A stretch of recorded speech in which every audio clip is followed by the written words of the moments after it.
Good day! Welcome back to Math Husay General Math Tutorial. In this lesson, you will learn how to solve logarithmic equations. Let's start! Sa pag-solve ng logarithmic equation, importante na alam natin ang one-to-one property of logarithmic functions.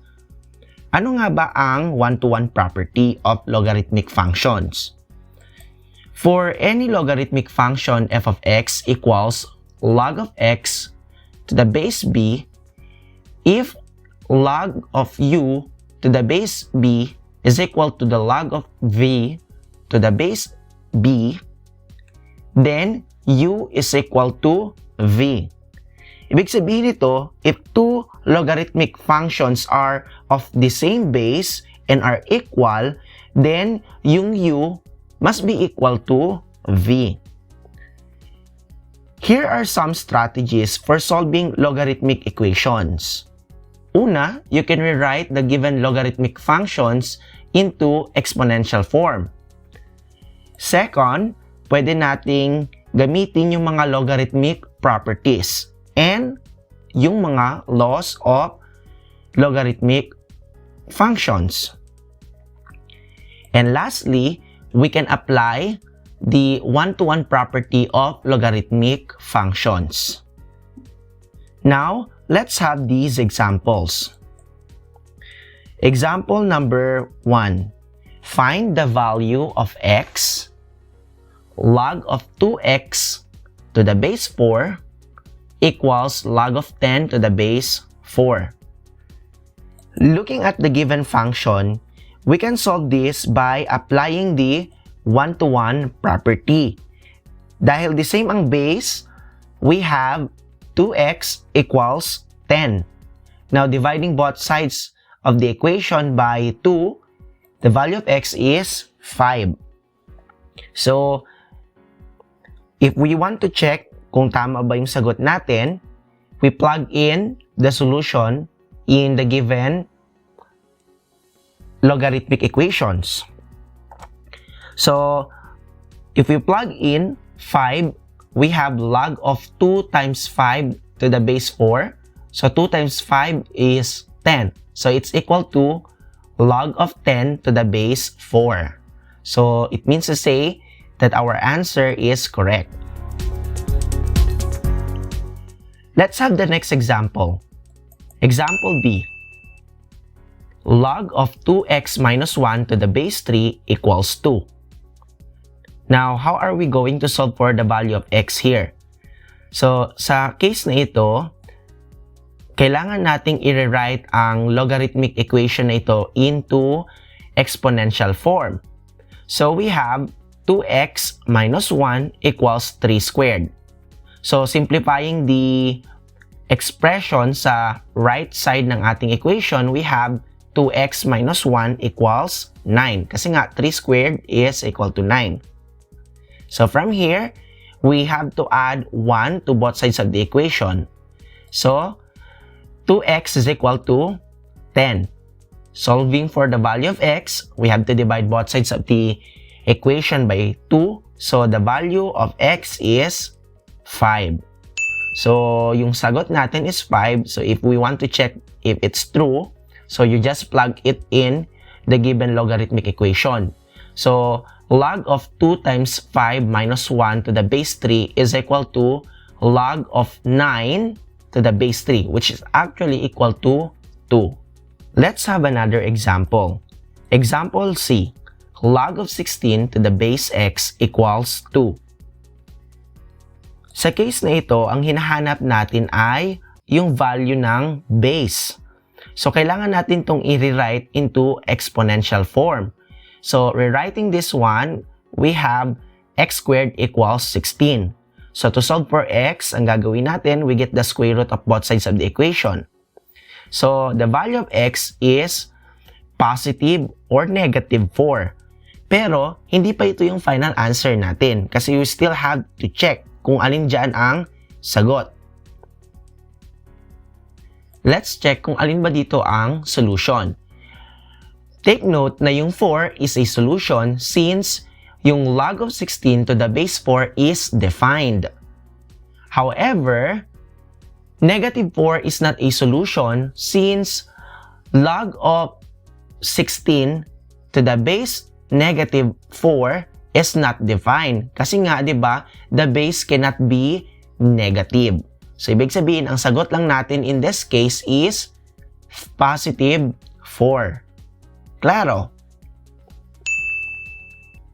Now, let's solve logarithmic equation by applying laws of logarithmic function. Example letter D. Log of x to the base 2 plus log of the quantity of x minus 6 to the base 2 equals 4. So, una natin gagawin is that, kung mapapansin natin, nag-add tayo ng logarithmic expression. In this case, alam natin na log of u times v to the base b is equal to log of u to the base b plus log of v to the base b. So, ganito rin yung case dito. So, we have to simplify this one. So, we have log of x times x minus 6 to the base 2 equals 4. Now, from here, i-rewrite natin itong logarithmic equation into exponential form. So, we have x times the quantity of x minus 6 equals 2 raised to 4. Kasi nga, yung base natin dito is 2. Now, x times x is x squared. X times the negative 6 is negative 6x. Then 2 to the 4th power is 16. Now, we have a quadratic equation. But we still need to rewrite this one in standard form. So, we have x squared minus 6x minus 16 equals 0. So, ngayon ang gagawin natin, we have to factor this out. So, ang factor ng quadratic equation na ito ay the quantity of x minus 8 times the quantity of x plus 2 equals 0. So, applying the zero product property, so yung value ng x natin ay, ang isa, x is equal to 8. Ang pangalawa naman, ang x is equal to negative 2.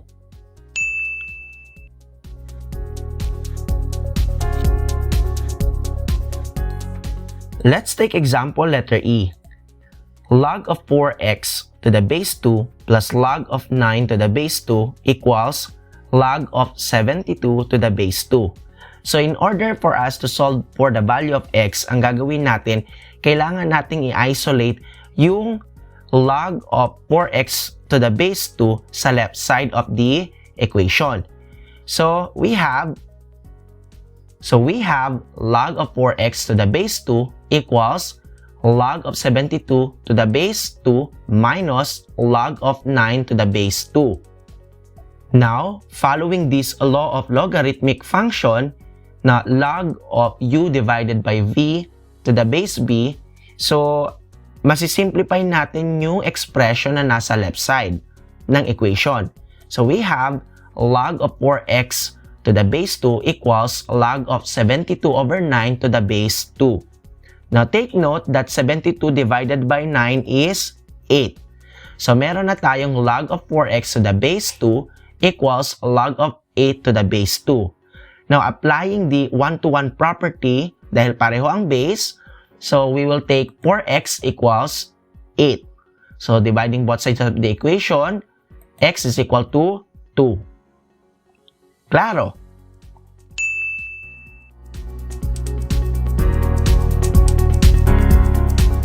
How about if yung equation involves a natural logarithm? Let's take example letter F. 4 ln of 2x equals 12. So, ang una nating gagawin to solve this is that we have to divide both sides of the equation by 4. So, ang mangyayari, we have ln of 2x equals 3. Now, from here, di ba alam natin na ang ln is natural log. So, ibig sabihin nito, yung base ng ating logarithm ay e. So, we can rewrite this as log of 2x to the base e equals 3. So, from here, pwede nating i-rewrite na ito into exponential form. So, e cubed equals 2x. Since we want to find the value of x, so we have to divide both sides of the equation by 2. So, x is equal to e cubed divided by 2. Or this is approximately equal to 10.04277. Paano naman mag-solve ng exponential equation if yung bases are not the same? Gaya ng sinabi ko sa previous lesson, we can solve it using the concept of logarithms. Now, let's take example number 2. Use logarithms to solve for the value of x in exponential equation 2 raised to x equals 9. Kung mapapansin ninyo, magkaiba yung base at mahirap hanapin yung value ng x na magsasatisfy sa given equation. So, gagamit tayo ng konsepto ng logarithms. So, we have to take the log of 2 raised to x equals log of 9. Now, applying the laws of logarithm, ang mangyayari sa left side ng ating equation is that we have x log of 2 equals log of 9. Diba? Now, since we want to find the value of x, so we have to divide both sides of the equation by log of 2. So, we have x is equal to log of 9 all over log of 2. So, gamit yung ating scientific calculator, you can find the value of x. So, we have to plug in. So, you have log of 9 divided by log of 2. So, the value of x is approximately equal to 3.17. Let me show you another way of solving this problem. Diba? This is in exponential form. 2 raised to x equals to 9. Pwede natin siyang i-rewrite as log of 9 to the base 2 equals x. Right? So, from here, pwede nyo na agad i-input sa inyong scientific calculator itong logarithmic equation to find the value of x. So, using your calculator, let's plug in. So, hanapin lang natin yung log of x to the base a. So, you input the base and yung ating x. So, in this case, log of 9 to the base 2 is 3.17. Approximately 3.17. So, it's actually the same lang. So, pwede tayong mag-solve ng exponential equation kahit magkaiba yung mga bases nito gamit ang konsepto ng logarithms. Now that you know how to solve logarithmic equations, try these exercises on your own. If you're done, share your answers in the comment section.